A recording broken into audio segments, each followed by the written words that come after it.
Rome, 65 AD, the most powerful man in the world had just become a murderer. Not on the battlefield, not through an execution decrethos, where everyday acts in the empire no.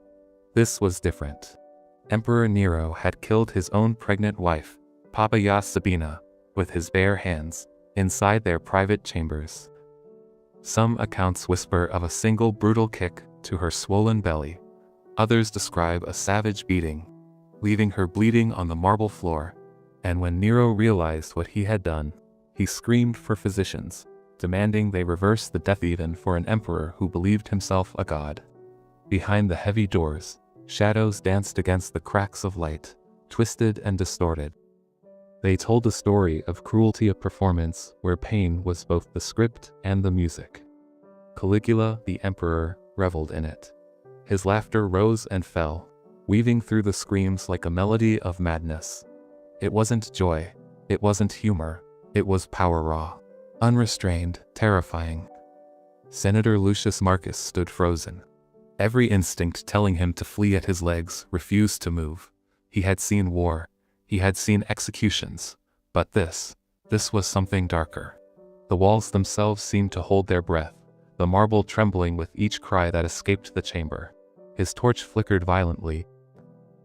In that moment, Marcus realized Rome wasn't ruled by reason anymore, it was ruled by fear, not the laughter of joy, nor of friendship.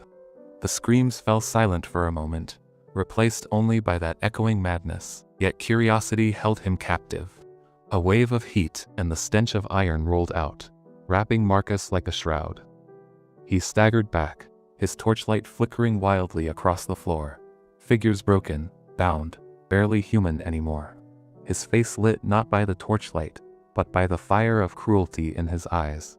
His gaze swept the hall like a blade, daring anyone to question, daring anyone to resist. Marcus lowered his eyes, his heart hammering. Rome did not belong to its people anymore. Marcus clenched his jaw, fighting the urge to run. Every instinct screamed at him to flee, but flight meant suspicion, and suspicion meant death. He forced his steps forward, each one heavy, each one dragging him closer to the emperor's gaze. Caligula smiled, slow and deliberate, like a predator amused by the trembling of its prey. "Sonador Marcus," he purred, his voice smooth, almost tender. The cries behind the curtain were no song, they were torment, despair, the sound of Rome's soul being torn apart. Not if he wanted to live. Caligula's eyes glittered, satisfied with the answer. He leaned back on his throne, drumming his fingers against the gilded armrest. "Good," he whispered. "You are learning." A shadow moved behind its slender arms, reaching out, a face too pale to be alive. Marcus's stomach nodded, but he kept his eyes fixed on the floor. "Rome thrives on obedience," Caligula continued. His words slid through the chamber like venom, each syllable curling around Marcus's mind. The emperor rose, the hem of his robe trailing across the polished floor. He stopped just inches away, his presence suffocating. Caligula bent closer, his smile never fading.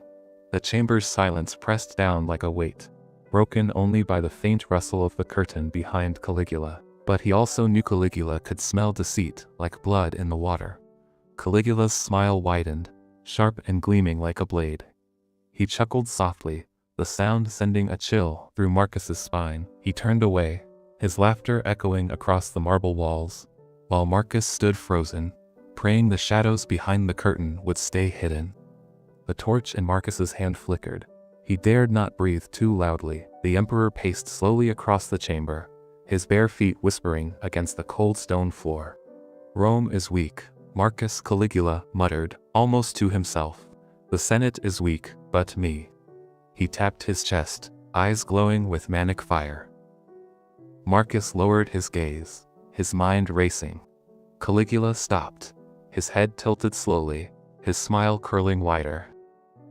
It wasn't the laugh of joy, nor even of amusement. It was sharp, jagged, the sound of a mind fraying at its edges. "You learn quickly, Marcus," he said, stepping closer.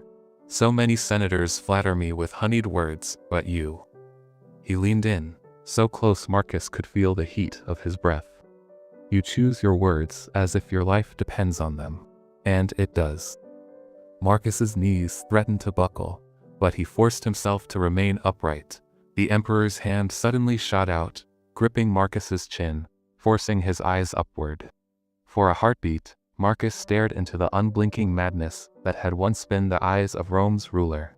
Caligula didn't want loyalty. Caligula released his grip, letting Marcus stumble back. He asked, tilting his head as if listening to voices only he could hear. He spread his arms wide, as though embracing invisible deities. Marcus bowed his head, but inside, his stomach churned. Crowned with absolute power, the Senate wasn't dealing with a man at all. Caligula's eyes burned with feverish light as he turned back to Marcus. "Do you know what the gods told me?" he whispered, his lips curling into a grin. "They said Rome has grown weak, fat, complacent." Marcus swallowed hard, his heart pounding. The Emperor's madness was no longer just dangerous, it was prophetic. Every word carried the weight of a sentence. Every gesture, the promise of blood. Caligula raised his hand, fingers trembling with excitement. He leaned in, his breath hot against Marcus's ear. Rome itself. Marcus stumbled inside, dragged by guards whose faces betrayed no emotion. The air hit him first thick, metallic, suffocating. Rows of senators, once proud men of Rome, hung upside down from iron hooks. Their bodies swayed like slaughtered animals, their lifeless eyes staring into nothing. Between them, altars of marble had been stained red. Priests in black robes moved silently, chanting words that clawed at Marcus's ears. He lifted a golden chalice, overflowing with blood, and drank deeply. "The gods are pleased," he announced. This was a priest of chaos, a butcher cloaked in divine madness. Caligula raised his arms wide, as if embracing the shadows themselves. The chamber fell silent. Only the drip of blood echoed in the stillness. "My Rome," he whispered, his voice trembling with an almost holy madness. "My Rome has grown weak, soft, poisoned by doubt and disobedience." He paced slowly among the hanging corpses, running his fingers across their skin as though caressing trophies. These men thought themselves untouchable. Senators. He stopped, turning his burning eyes on Marcus. Caligula raised the chalice again, but this time he didn't drink. Instead, he poured its contents onto the marble altar. The blood sizzled as it touched the flames, sending a plume of crimson smoke spiraling upward. "Rome shall not be ruled by law or senate," he thundered, his voice shaking the chamber. The priests struck their staffs against the ground in unison, each echo like the beat of a war drum. Caligula's grin widened, stretching too far to be human. "Let every Roman know, loyalty will bring them favor. Doubt will bring them here." Marcus's heart hammered. The truth is, history is not just about crowns, castles, and conquests. It's about the ordinary lives lived in extraordinary times.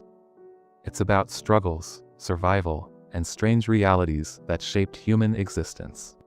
When we look back at the medieval world, we see more than dirt, disease, and danger.